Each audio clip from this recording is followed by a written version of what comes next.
مطلب اس کا کیا ہے؟ مطلب یہ ہے کہ اس مہینے میں جنتی بننا لوگوں کے لیے آسان کر دیا جاتا ہے۔ سارے دروازے کھول دینے کا مطلب یہ ہے کہ جنتی بن جانا، اللہ کی بارگاہ قرب تک پہنچ جانا، اس کے فضل و کرم اور اس کی نعمتوں کا مستحق بن جانا اور اس کی رحمتوں اور بخششوں سے نوازا جانا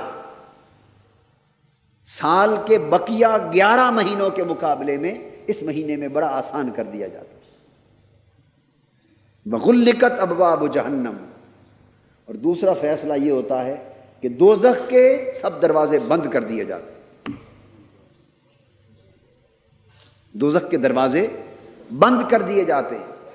مطلب یہ ہوا کہ وہ عوامل جو انسان کو جہنمی بناتے ہیں، وہ بڑے گناہ جن کا ذکر ابھی ہو رہا تھا، وہ محرکات، وہ عوامل، وہ اسباب جو انسان کو کھینچ کر جہنم کی طرف لے جاتے ہیں، ان میں اتنی بڑی کمی کر دی جاتی ہے کہ جس کمی کی طرف اشارہ کیا جا رہا ہے کہ لوگوں، ہم نے تو جہنم کے دروازے بند کر دیے ہیں، اب تمہاری مرضی کہ اب بھی جنتی نہ بن سکو تو نصیب ہے تمہارا۔ یعنی ہم نے تو جہنم کے دروازے بند کر دیے، جنت کے دروازے کھول دیے، یعنی تمہیں ایک ایسا ماحول عطا کر دیا جس ماحول میں دوزخی بننے کی گنجائش کم اور جنتی بننے کی گنجائش زیادہ ہے۔ اب تمہارا نصیب ہے کہ پھر بھی اللہ کی بارگاہ کی رحمتوں کی خیرات نہ پا سکو۔ وسلسلۃ الشیاطین، اور تیسرا فیصلہ فرمایا کہ شیطانوں کو زنجیروں سے جکڑ دیا جاتا ہے، شیطانوں کو زنجیروں سے جکڑ دیا جاتا۔ دو عوامل ہوتے ہیں انسان کو گمراہ کرنے کے، ایک خارجی عامل وہ شیطان کا، ایک داخلی عامل وہ انسان کا نفس۔ تو اللہ پاک نے فرمایا کہ ہمیشہ انسان جب برائی کر بیٹھتا ہے تو کہتا ہے کہ لعنت ہو شیطان پر، اس نے مجھے بہکا دیا۔ بے شک وہ شیطان لعنت کا مستحق ٹھہرا، مگر شیطان کے بہکاوے میں آ جانا یہ زیادہ تر بدی اور تباہی اور ہلاکت کا باعث بنتا رہتا ہے۔ فرمایا کہ ہم اپنے بندوں پر اتنا کرم بھی کرتے ہیں کہ جتنے شیطان ہیں انسان کو بہکانے والے، ان کو اس مہینے کے لیے جکڑ کے بند کر دیا جاتا ہے۔ گویا خارجی عوامل بھی روک دیے جاتے ہیں، بس صرف ایک اندر کا عامل انسان کا اپنا نفس رہ جاتا ہے، صرف ایک اندر کا عامل رہ جاتا ہے انسان کا نفس، اور پھر اس نفس کی اصلاح کے لیے روزہ عطا کر دیا ہے کہ صبح سے شام تک اللہ کی رضا پر روزہ رکھنا، اور رات کو اللہ کی رضا میں قیام کرنا، اور پھر قیام کے دوران اللہ کا کلام سننا۔ یہ وہ 3 کام ہیں جن سے نفس کی اصلاح ہوتی۔ تو فرمایا لوگوں، نفس کی اصلاح کا ماحول عطا کر دیا، شیطانوں کو جکڑ دیا، دوزخ کے دروازے بند کر دیے، جنت کے دروازے کھول دیے، اور سراسر رحمتوں اور برکتوں کا ایک ماحول عطا کر دیا۔ کیا اب بھی کمی ہے اس بات میں رہ گئی کہ تم مولا کے شکر گزار بندے بن جاؤ، تم متقی بن جاؤ، اللہ کی رحمتوں، نعمتوں اور جنتوں کے حقدار بن جاؤ؟ اگر اب بھی نہ بن سکو تو اس سے بڑی بدبختی اور شومی قسمت اور محرومی اور کیا ہوگی۔ وہ جو فرمایا نا کہ یہ روزے جو ہیں ڈھال ہیں، تو ڈھال کا مفہوم آپ سمجھ گئے دوسری حدیث سے کہ کتنے بچاؤ اللہ پاک نے ان روزوں کے مہینے میں عطا کر دیے، اس لیے ان کو ڈھال کر دیا کہ یہ ڈھال ہے۔ اور پھر انسان کو تلقین کی ہے، تہذیب نفس کا سبق دیا جا رہا ہے۔ ماہ رمضان المبارک جہاں جہنم سے بچاؤ کی ڈھال بن گیا، بڑے گناہوں سے بچاؤ کے لیے ڈھال بن گیا، وہاں نفس کی تہذیب اور نفس کا تزکیہ اور اخلاق کی تعلیم و تربیت کا ماحول بھی ماہ رمضان میں عطا کیا جاتا ہے۔ فرمایا فلا یرفث ولا یجہل، اے روزے دارو، چونکہ اب یہ میرا مہینہ آ گیا ہے، یوں تو سارے مہینے اللہ کے، وہ خالق ہے، سارے دن اسی کے، سب مہینے اس کے، مگر کتنا کرم ہے رب ذوالجلال کا اور اس مہینے کی عظمتوں کا اور اس مہینے کی نعمتوں اور برکتوں کی وسعت کا اندازہ اس امر سے لگائیے کہ وہ سارے مہینوں کا مالک ہے، مگر تخصیص کے ساتھ ایک مہینے کو چن کر فرماتا ہے کہ یہ میرا مہینہ۔ کیوں؟ کہ اس مہینے وہ اپنے بندوں کی بخشش کا اہتمام سارے سال سے بڑھ کر کرتا ہے۔ اب تہذیب نفس کا سبق دیا جا رہا ہے۔ اس نفس کی تہذیب ہونی چاہیے، اس نفس کی اصلاح ہونی چاہیے، اس نفس کو اخلاق کی تربیت ملنی چاہیے۔ اور وہ کیسے؟ ہر بات کا ایک اصول وضع کر دیا۔ فرمایا فلا یرفث ولا یجہل، نہ بدکاری اور بے حیائی کے کام کرنا عملاً، اور نہ زبان سے بیہودہ گوئی کرنا۔ یرفث بدکاری کے معنی میں بھی ہے اور زبان سے فحش کلامی کے معنی میں بھی ہے، دونوں معنی ہیں اس کے۔ مطلب یہ ہوا کہ نہ فاحشہ کاری کرو، نہ فحش زبانی اختیار کرو، اور نہ بیہودہ کلامی کرو۔ گویا تمہارا جسم بھی برائی سے بچ جائے، اور خالی جسم بچانا مقصود نہیں۔ فرمایا ولا یجہل، تمہاری زبان بھی بد کلامی تو درکنار، بیہودہ گوئی سے بھی بچ جائے۔ یہ زبان لغو گوئی سے ایک مہینے کے لیے بچ جائے۔ جب ایسے حکم دیے جاتے ہیں اس کا مطلب یہ بھی نہیں ہوتا کہ جب یہ مہینہ ختم ہو جائے تو پھر یہ سارے برے کام تمہارے لیے کھل گئے، نہیں، یہ اہتمام خاص کی طرف اشارہ ہے۔ کیوں؟ فرمایا کہ وہ رب ذوالجلال جس نے اس مہینے کے روزوں کو آپ کی اصلاح نفس کے لیے خاص ماحول بنا دیا ہے، جس نے تمہارے جنتی بننے کے راستے کشادہ کر دیے اور تمہیں دوزخ سے بچنے کے لیے بہت ساری بہتر صورتیں فراہم کر دی ہیں۔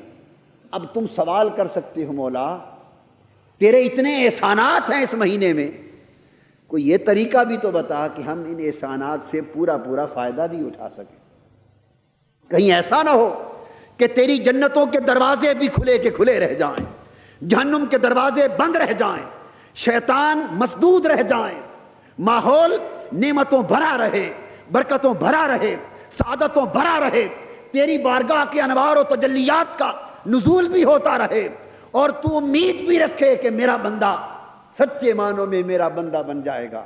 پر مولا ایک کرم اور بھی کر، کوئی طریقہ بھی سمجھا دے کہ ہم جیسے غافل لوگ، ناکارہ لوگ، نافرمان لوگ تیری اس مہینے کی نعمتوں سے فائدہ بھی اٹھا سکیں۔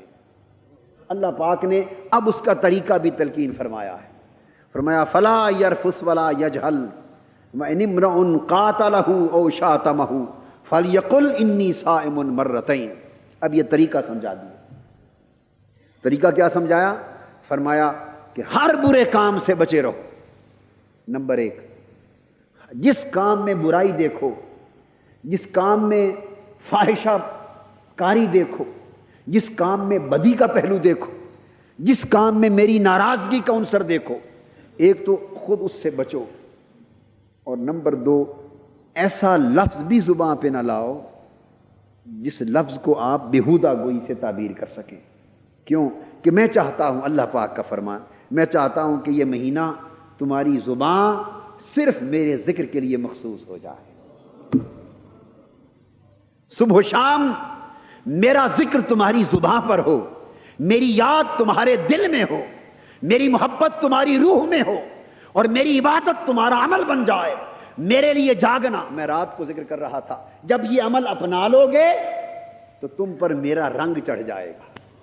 صبغۃ اللہ ومن احسن من اللہ صبغۃ، رات میں نے یہ بات سمجھائی ہے۔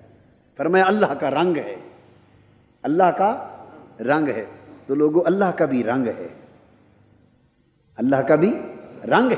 فرمایا ومن احسن من اللہ صبغۃ، ارے رنگ سازوں کے پاس جانے والوں، کوئی سبز رنگ چڑھانا چاہتا ہے، جی میرا کپڑا سبز، میرا دوپٹہ، بیویاں کہتی ہیں میرا دوپٹہ سبز کر دو، کوئی بہن کہتی ہے میرا دوپٹہ سرخ کر دو، کوئی کہتی ہے میرا دوپٹہ نسواری رنگ کا کر دو، کوئی کہتا ہے میری دستار، میرا جبہ، میرا قمیض اس رنگ کا ہو۔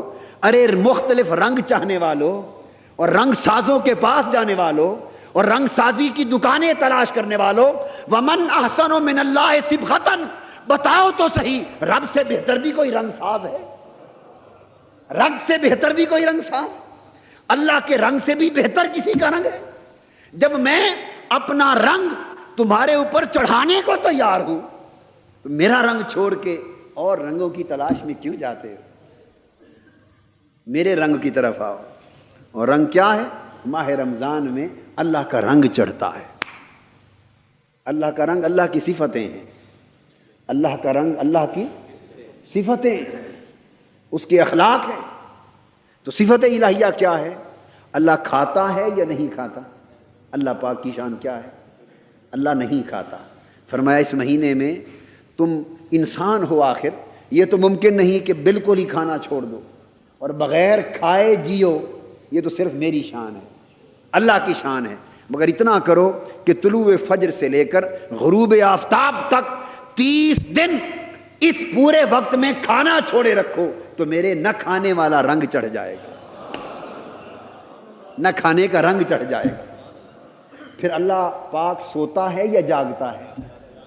جی، لا تأخذہ سنۃ ولا نوم، جاگنا اس کا رنگ ہے۔ فرمایا دن کو نہ کھاؤ تاکہ میرے نہ کھانے کا رنگ چڑھ جائے، راتوں کو جاگو تاکہ ساتھ جاگنے کا بھی رنگ چڑھ جائے، اور پورا مہینہ یہ مشق جاری رہے، دن بھر کھانے سے بند رہو۔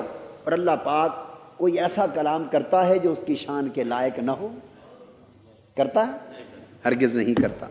تو فرمایا فلا یرفس ولا یجہل، تم بیہودہ کلامی بھی چھوڑ دو، بیہودہ کلامی بھی چھوڑ دو، زبان پہ صرف اس کا ذکر رہے، دن بھر اس کے نہ کھانے والا رنگ رہے، رات کو جاگنے کا رنگ رہے، اور پھر اس کا کلام تمہارے کانوں میں پڑتا رہے، نماز تراویح میں اس کا کلام سنو۔ پچھلی رات جب سحور کا وقت آئے تو مولا کی آوازیں آئیں، اور دل کے کانوں کو بھی بیدار کرو کہ تمہارے دل کے کان ماہ رمضان کی پچھلی راتوں کی یہ صدائیں اور یہ نغمات لاہوتی بھی سن سکیں، جب مولا اپنی پیاری پیاری آواز میں اپنے سوئے ہوئے بندے کو جگا رہا ہو اور کہہ رہا ہو میرے بندے اٹھ، ہے کوئی تیرا سوال مجھ سے کر لے، آج میں عطا کرنے کا چاہتا ہوں، ہے کوئی بخشش کا طالب، کوئی طلب کر لے میں مغفرت عطا کر دوں۔ تو کتنے تعلق کی جہتیں اللہ سے قائم ہو جاتی ہیں۔ فرمایا اگر پورا مہینہ اس طرح تم گزار لو تو میرے بہت سے رنگ تمہارے اوپر چڑھ جائیں گے، بہت سے رنگ چڑھ جائیں گے۔ تو یہ مہینہ رنگ تو چڑھاتا ہے، آگے برقرار رکھنا یا نہ رکھنا وہ ہماری مرضی، یہ مرضی کی بات ہے۔ کچا رنگ چڑھ جائے یا پکا رنگ چڑھ جائے، جو چڑھے اتر جائے تو وہ کچا چڑھا، اور جو چڑھے اور پھر نہ اترے وہ پکا چڑھ گیا۔ تو اس مہینے میں اپنی روح کی چنری رنگوا لو، روح کی چنری رنگوا لو۔ بڑا اچھا رنگ ساز ہے، وہ موج پر آیا ہوا ہے، اس کا مہینہ کرم کی جولانیوں پر ہے۔ طریقہ کیا ہے؟ فرمایا اس حد تک اپنی زبان کو پاکیزہ کر لو کہ اگر کوئی شخص تمہارے ساتھ جھگڑا کرے، کوئی شخص تمہارے ساتھ جھگڑا کرے اور شاتمہ یا تمہیں گالی بھی دے، اب کوئی جھگڑا کرے آپ کے ساتھ تو اتنا تو کرتے ہیں نا، اگر ایک مکہ مارے تو کم سے کم اگر دو نہ مار سکیں، دو تو مارنا ضروری ہے نا ایک کے مقابلے میں، دو نہ مار سکے تو ایک تو مارتے ہی ہے نا۔ وہ یہ نہ کہے کہ مریل ہے اس کو مارا، ہاتھ ہی نہیں اٹھا سکا۔ کوئی ایک گالی دے تو دو گالیاں دینا تو لازمی بنتی ہیں، یہ عمل ہے ہمارا۔ اللہ پاک نے فرمایا اگر کوئی تم سے جھگڑا کر لے، تمہیں گالی دے لے اور تم روزے کی حالت میں ہو تو معلوم ہے کیا جواب دو؟ فقط اتنا کہو فَلْيَقُلْ إِنِّي صَائِمٌ، بس جواب میں اتنا کہو کہ میں روزے سے ہوں، میں رب کا رنگ چڑھا رہا ہوں، بس تیری گالی کا میرے پاس کوئی جواب نہیں، تیرے جھگڑے کا میرے پاس کوئی جواب نہیں۔ بھئی کیوں؟ میں روزے سے، میں اس وقت ڈھال میں ہوں، روزے میں ہوں، رب کا رنگ چڑھا رہا ہوں، بس۔ فرمایا اتنا صبر کرو، اور ایک بار نہیں 2 بار کہہ دو، 2 بار کہہ دو۔ 2 بار کہنے میں حکمت کیا؟ انسان کو متوجہ کیا جا رہا ہے کہ اس پر بار بار دھیان کرو میں تمہیں کیا سبق دے رہا ہوں۔ حضور علیہ السلام نے فرمایا مرتین، 2 بار، یعنی بار بار دھیان کرو لوگوں کیا سبق دیا جا رہا ہے۔ اس عمل کو اپناؤ، زبان پاک ہو جائے گی، نفس پاک ہو گیا، جسم پاک ہو گیا، زبان پاک ہو گئی، تو طہارت اور پاکیزگی انسان کی زندگی میں اتر آئی۔